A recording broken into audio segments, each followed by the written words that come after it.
સુરત શહેરમાં શરીર સંબંધી ગુનાઓમાં નિયંત્રણ લાવવા માટે સીપી સાહેબે જે સૂચનાઓ કરી હતી એ અનુસંધાને ઝોન 2 વિસ્તારના 5 પોલીસ સ્ટેશનમાં એક અલગ પ્રકારની ડ્રાઈવ રાખવામાં આવી હતી.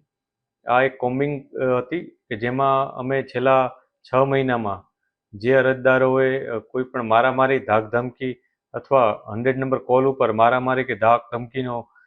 મેસેજ આવ્યો હોય તો એ મેસેજ અનુસંધાને વિગતો કઢાવી હતી અને એમાંથી જે સામેવાળા તરીકે જેનું નામ હતું એવા 192 લોકો માટેની અરજીઓ અમે ચેક કરી હતી. આ 192 અરજીઓમાંથી 132 લોકોના ઘરમાં જઈ અને પોલીસના અમારા સ્ટાફે ચેક કર્યું હતું. એમના ઘરે કોઈ એવું વસ્તુ મળી આવે છે કે નહીં એ પણ તપાસ કરી હતી અને આ એક અલગ પ્રકારની કોમ્બિંગ અમે આયોજિત કરી હતી, જેમાં પોલીસને મહદઅંશે સફળતા પણ મળી હતી, જેમાંથી જીપી એક્ટ 135ના 12 કેસો કરવામાં આવ્યા હતા કે જેમાં ચપ્પુ, છરી અથવા ધોકા પ્રકારના જે ઘાતક હથિયારો હોય એ મળી આવ્યા હતા. આ ઉપરાંત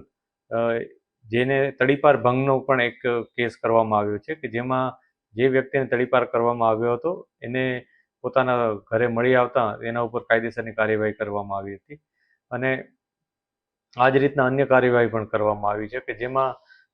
અમુક લોકોના અટકાયતી પગલાં લેવાના હતા તો BNSSની કલમો અનુસાર એ લોકો વિરુદ્ધ અટકાયતી પગલાં પણ લેવામાં આવેલ છે. આ રીતના કોમ્બિંગ કરી અને જે વ્યક્તિઓ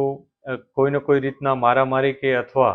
ધાકધમકી પ્રકારની પ્રવૃત્તિમાં સંડોવાયેલ હોય અથવા શકમંદ હોય તો એના ઉપર પોલીસે કોમ્બિંગ કરી અને કાર્યવાહી કરી છે અને વિસ્તારમાં શાંતિ જળવાઈ રહે એના માટેનો પ્રયાસ કર્યો છે.